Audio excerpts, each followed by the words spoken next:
آج ہمارا ٹاپک ہے اسپیشل تھیوری آف ریلیٹیوٹی۔ ہم اپنی ڈیلی لائف میں بہت سی چیزوں کو حرکت کرتے ہوئے دیکھتے ہیں، مثلاً سائیکل کو چلتے ہوئے دیکھتے ہیں، بائی سائیکل کو، کار کو چلتے ہوئے دیکھتے ہیں، ہوائی جہاز کو اڑتے ہوئے دیکھتے ہیں۔ ہماری زمین بھی حرکت کر رہی ہے، زمین اپنے ایکسس کے گرد اور سورج کے گرد بھی حرکت کر رہی ہے۔ سورج بھی گلیکسی کے سینٹر میں حرکت کر رہا ہے۔ نیوٹنس کے لاز کی مدد سے ہم ان تمام باڈیز کی موشن اور ان کے بیہیویئر کو ایکسپلین کر سکتے ہیں، ان آبجیکٹس کا فیوچر بتا سکتے ہیں، یعنی یہ بتا سکتے ہیں کہ یہ باڈی اس سپیڈ سے موو کر رہی ہے، اس ٹائم یہ باڈی یہاں پر ہے اور تھوڑی دیر کے بعد یہ باڈی یہاں پہنچ جائے گی، یعنی ان کا فیوچر بتا سکتے ہیں۔ یہ تو بات ہو رہی تھی ان تمام آبجیکٹس کی جن کی سپیڈ لائٹ کی سپیڈ کے مقابلے میں بہت کم ہوتی ہے، کیونکہ لائٹ کی سپیڈ تو بہت زیادہ ہے۔ لائٹ کی سپیڈ 3 لاکھ کلومیٹر فی سیکنڈ ہے۔ 3 لاکھ کلومیٹر کا فاصلہ صرف 1 سیکنڈ میں طے کرتی ہے۔ لائٹ کی سپیڈ ہوتی ہے 3 × 10⁸ میٹر پر سیکنڈ۔ تو ایسے آبجیکٹس جو لائٹ کی سپیڈ سے یا لائٹ کی سپیڈ کے آس پاس کسی سپیڈ سے حرکت کرنا شروع کر دیں تو پھر نیوٹن کے لاز ان آبجیکٹس کے بیہیویئر کو ایکسپلین نہیں کر پاتے۔ آئنسٹائن بچپن سے ہی سوچا کرتے تھے کہ اگر وہ لائٹ کی سپیڈ سے حرکت کریں تو انہیں دنیا کیسی لگے گی۔ ان کا یہ خواب ہی ان کو اسپیشل تھیوری آف ریلیٹیوٹی تک لے آیا، جس کی وجہ سے انہوں نے بہت زیادہ شہرت پائی۔ ایسے تمام آبجیکٹس جو لائٹ کی سپیڈ سے یا لائٹ کی سپیڈ کے لگ بھگ کسی بھی سپیڈ سے حرکت کرنا شروع کر دیں تو ایسے آبجیکٹس سے ڈیل کرنے کے لیے اسپیشل تھیوری آف ریلیٹیوٹی ہماری ہیلپ کرتی ہے۔ آئنسٹائن نے یہ تھیوری 1905 میں پیش کی۔ اسپیشل تھیوری آف ریلیٹیوٹی دراصل انرشیل فریم آف ریفرنس میں ویلڈ ہے۔ فریم آف ریفرنس ایسی جگہ ہوتی ہے جہاں سے ہم آبزرویشنز لیتے ہیں، اور انرشیل فریم آف ریفرنس وہ ہوتا ہے جس کا ایکسلریشن 0 ہو۔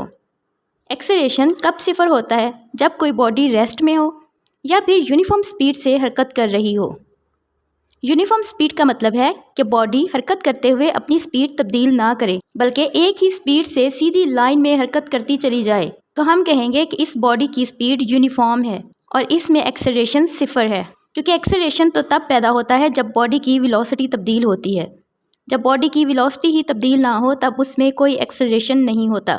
تو اگر آپ کسی ایسی جگہ پر بیٹھ کر آبزرویشنز لے رہے ہیں جس کا ایکسلریشن 0 ہے تو ہم کہیں گے کہ آپ انرشیل فریم آف ریفرنس میں موجود ہیں۔ مثلاً اگر آپ رکی ہوئی گاڑی میں بیٹھ کر کچھ آبزرو کر رہے ہیں تو پھر آپ انرشیل فریم آف ریفرنس میں موجود ہوں گے اور آپ کا ایکسلریشن 0 ہوگا۔ اور non inertial frame of reference وہ ہوتا ہے جس میں کوئی ایکسلریشن ہو، جیسا کہ جب آپ کار کو سٹارٹ کرتے ہیں یا پھر چلتی ہوئی کار کو اچانک روکتے ہیں تو اس کی ویلوسٹی تبدیل ہو جاتی ہے، اور ویلوسٹی تبدیل ہونے سے گاڑی میں ایکسلریشن پیدا ہو جاتا ہے، اور یہ ایکسلریشن چیزوں میں منتقل ہو جاتا ہے اور وہ بھی حرکت کرنے لگتی ہیں۔ اسی لیے تو اگر آپ بس میں سوار ہوں اور اچانک بریک لگائی جائے تو آپ آگے کی طرف موو کرتے ہیں، کیونکہ تب گاڑی میں ایکسلریشن پیدا ہو جاتا ہے اور یہ ایکسلریشن آپ میں منتقل ہو جاتا ہے، جس کی وجہ سے آپ آگے کی طرف موو کر جاتے ہیں، اور اس ایکسلریشن کی وجہ سے آپ میں حرکت کرنے کی صلاحیت پیدا ہو جاتی ہے۔ اور اگر ہم ایسی جگہ بیٹھ کر آبزرویشنز لیں تو ہمارا frame of reference naan inertial ہوگا۔ فریم آف ریفرنس انرشیل اور non inertial frame of reference کو اگر آپ سمجھنا چاہتے ہیں تو ان ٹاپکس پر ہماری ویڈیو ڈیٹیل سے دیکھ لیں۔ یہاں ہم یہ مان کر چلیں گے کہ آپ کو frame of reference, inertial frame of reference اور non inertial frame of reference کے بارے میں اچھے سے معلوم ہے۔ اسپیشل تھیوری آف ریلیٹیوٹی صرف اور صرف انرشیل فریم آف ریفرنس میں ہی ویلڈ ہے۔ انرشیل فریم آف ریفرنس میں نیوٹنس کے تمام لاز ویلڈ ہوتے ہیں۔ عام زندگی میں ریلیٹیو موشن کی وجہ سے 2 سپیڈز ایڈ ہو جاتی ہیں۔ مثال کے طور پر اگر ایک بالر 10 km/h کی سپیڈ سے بھاگتا ہوا آئے اور 90 km/h کی سپیڈ سے بال پھینکے تو بیٹسمین کو بال کی کل سپیڈ جو محسوس ہوگی وہ 1000 km/h ہے، یعنی بال کی سپیڈ اور بالر کی سپیڈ دونوں ایڈ ہو جائیں گی۔ بال کی سپیڈ 90 km/h تھی اور بالر کی سپیڈ 10 km/h، دونوں کو ایڈ کریں تو بال کی سپیڈ 100 km/h بنتی ہے، اور بیٹسمین کو بھی بال اتنی ہی سپیڈ سے آتی ہوئی محسوس ہوگی۔ جب بالر بال ہاتھ میں پکڑ کر 10 km/h کی سپیڈ سے بھاگ رہا تھا، اس وقت بال بھی چونکہ بالر کے ہاتھ میں تھی تو بال بھی بالر کے ساتھ 10 km/h کی سپیڈ سے حرکت کر رہی تھی۔ اس کا مطلب 10 km/h کی سپیڈ تو بال کے پاس پہلے سے ہی تھی، اور جب 90 km/h کی سپیڈ سے بالر اس بال کو پھینکتا ہے تو پھر بال کی کل سپیڈ 100 km/h بن جاتی ہے۔ کلاسیکل میکینکس ہمیں یہی بتاتی ہے۔ اسی وجہ سے بیٹسمین کو یہ بال 100 km/h کی سپیڈ سے آتی ہوئی معلوم ہوتی ہے، کیونکہ دونوں سپیڈز ایڈ ہو گئیں۔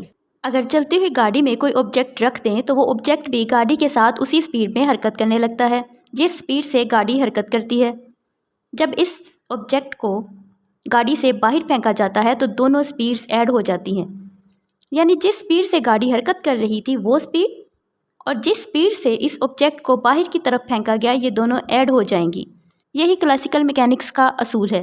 فرض کریں گاڑی میں ایک پیسنجر بیٹھا ہوا ہے، اس کے ہاتھ میں ایک بال ہے، گاڑی 50 کلومیٹر پر آور کی سپیڈ سے چل رہی ہے۔ یہ پیسنجر اور بال دونوں ہی گاڑی کے ساتھ 50 کلومیٹر پر آور کی سپیڈ سے حرکت کر رہے ہیں۔ اگر اس بال کو 10 کلومیٹر پر آور کی سپیڈ سے باہر پھینکا جائے تو باہر سڑک پر کھڑے لڑکے کے لیے اس بال کی کل سپیڈ کیا ہوگی؟ گاڑی کی سپیڈ اور بال کی سپیڈ دونوں ایڈ ہو جائیں گی۔ گاڑی 50 کلومیٹر پر آور کی سپیڈ سے چل رہی ہے اور بال کو 10 کلومیٹر پر آور کی سپیڈ سے باہر پھینکا گیا ہے، تو بال کی کل سپیڈ باہر کھڑے لڑکے کو 60 کلومیٹر پر آور لگے گی، جبکہ گاڑی میں جو موجود پیسنجر ہے اس کے لیے بال کی سپیڈ 10 کلومیٹر پر آور ہی ہوگی، کیونکہ وہ خود بھی 50 کلومیٹر پر آور کی سپیڈ سے حرکت کر رہا تھا۔ تو کیا لائٹ کے کیس میں بھی یہ پاسبل ہے؟ لائٹ کی کل سپیڈ 3 لاکھ کلومیٹر فی سیکنڈ ہے۔ اسے 3 × 10⁸ میٹر پر سیکنڈ لکھتے ہیں۔ فرض کریں کہ ایک کار 40 میٹر پر سیکنڈ کی سپیڈ سے جا رہی ہے۔ اس کار میں موجود لڑکے کے ہاتھ میں ایک ٹارچ ہے۔ ایک آبزرور گاڑی سے باہر سڑک پر موجود ہے۔ جب یہ لڑکا ٹارچ کو آن کرتا ہے تو بتائیے کار میں بیٹھے لڑکے کے لیے لائٹ کی سپیڈ کیا ہوگی، جبکہ کار کے باہر موجود لڑکے کے لیے کیا لائٹ کی سپیڈ مختلف ہوگی یا دونوں کے لیے لائٹ کی سپیڈ سیم رہے گی؟ تو بتائیے کار میں موجود لڑکے کے لیے لائٹ کی سپیڈ کیا ہوگی، جبکہ سڑک پر کھڑے لڑکے کے لیے لائٹ کی سپیڈ کیا ہوگی؟ کیا کار کی سپیڈ اور لائٹ کی سپیڈ دونوں ایڈ ہو جائیں گی یا دونوں آبزرور کے لیے لائٹ کی سپیڈ برابر ہی رہے گی؟ اگر کلاسیکل میکینکس کے اصول کی بات کریں تو گاڑی میں موجود لڑکا جو گاڑی کے ساتھ 40 میٹر پر سیکنڈ کی سپیڈ سے جا رہا ہے اور اس کے ساتھ ٹارچ بھی 40 میٹر پر سیکنڈ کی سپیڈ سے حرکت کر رہی ہے، اس کے لیے لائٹ کی سپیڈ 3 × 10⁸ میٹر پر سیکنڈ ہی رہے گی، جبکہ سڑک پر موجود لڑکا گاڑی کی سپیڈ پلس لائٹ کی سپیڈ ان دونوں کو ایڈ کرے گا۔ کلاسیکل میکینکس کے اصول کی بات کر رہے ہیں تو اس کے لیے لائٹ کی کل speed 3 × 10⁸ metre per second plus 40 metre per second, تو یہ ٹوٹل ہو گئی 43 × 10⁸ میٹر پر سیکنڈ ہو گئی۔ تو کیا یہ پاسبل ہے؟ لائٹ کی سپیڈ تو ایک کانسٹنٹ سپیڈ ہے اور یہ بات ایکسپیریمنٹ سے ثابت ہو چکی ہے۔ لائٹ کی سپیڈ ایک اسٹینڈرڈ سپیڈ ہے۔ اگر کوئی آبجیکٹ تیز سے تیز سپیڈ سے حرکت کرنا چاہتا ہے تو وہ صرف لائٹ کی سپیڈ کے برابر سپیڈ سے ہی حرکت کر سکتا ہے، اس سے زیادہ سپیڈ وہ نہیں پکڑ سکتا۔ یہ نیچر کے رول کے اگینسٹ ہے۔ مان لیں کہ نیچر نے ایک بیریئر لگا دیا ہے کہ بس اس سے زیادہ سپیڈ نہیں بڑھ سکتی، اس کا مطلب کہ لائٹ کی سپیڈ کانسٹنٹ ہے اور 3 × 10⁸ میٹر پر سیکنڈ ہی ہے، یعنی لائٹ زیادہ سے زیادہ ایک سیکنڈ میں 3 لاکھ کلومیٹر کا فاصلہ ہی طے کر سکتی ہے، اس سے زیادہ سپیڈ لائٹ نہیں پکڑ سکتی۔ چاہے آپ کا فریم آف ریفرنس انرشیل ہو یا نان انرشیل ہو، آپ رکے ہوئے ہوں یا حرکت کر رہے ہوں، آپ خلا میں موجود ہوں، زمین پر موجود ہوں یا اسپیس شپ میں ٹریول کر رہے ہوں، آپ کے لیے لائٹ کی سپیڈ 3 × 10⁸ میٹر پر سیکنڈ ہی رہے گی۔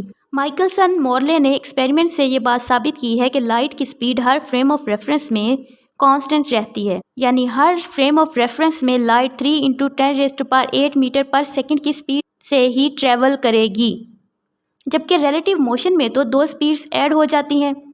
تو پھر سڑک کے کنارے کھڑے لڑکے کو چلتی ہوئی گاڑی میں موجود ٹارچ سے نکلنے والی لائٹ کی سپیڈ 43 × 10⁸ میٹر پر سیکنڈ کیوں نہیں محسوس ہوگی؟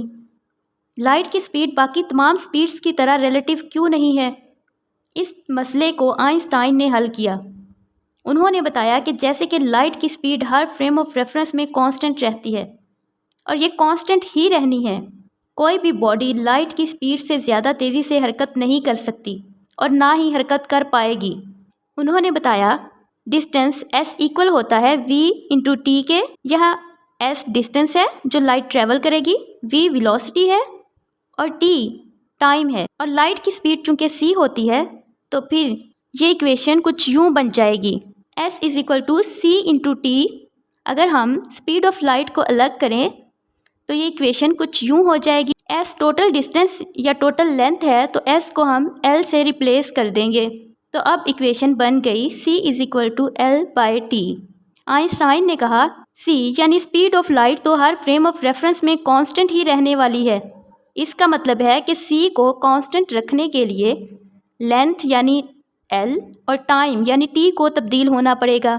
جب لینتھ تبدیل ہوگی تو ہم اسے لینتھ کنٹریکشن کہیں گے، اور جب ٹائم تبدیل ہوگا تو اسے ٹائم ڈائلیشن بولتے ہیں۔ آپ کو میتھ کا یہ سادہ سا اصول تو معلوم ہی ہوگا، left hand side = right hand side.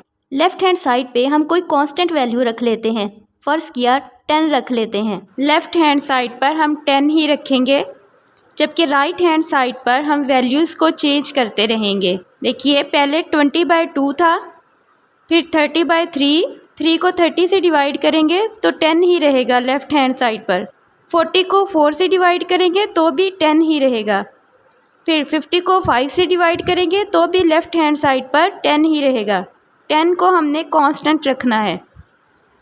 اسی طرح اس ایکویشن میں C کو ہم نے کانسٹنٹ رکھنا ہے، اور C کو کانسٹنٹ رکھنے کے لیے L اور T کو تبدیل کرتے رہیں گے۔ L کی تبدیلی لینتھ کنٹریکشن اور ٹائم کی تبدیلی ٹائم ڈائلیشن کہلائے گی۔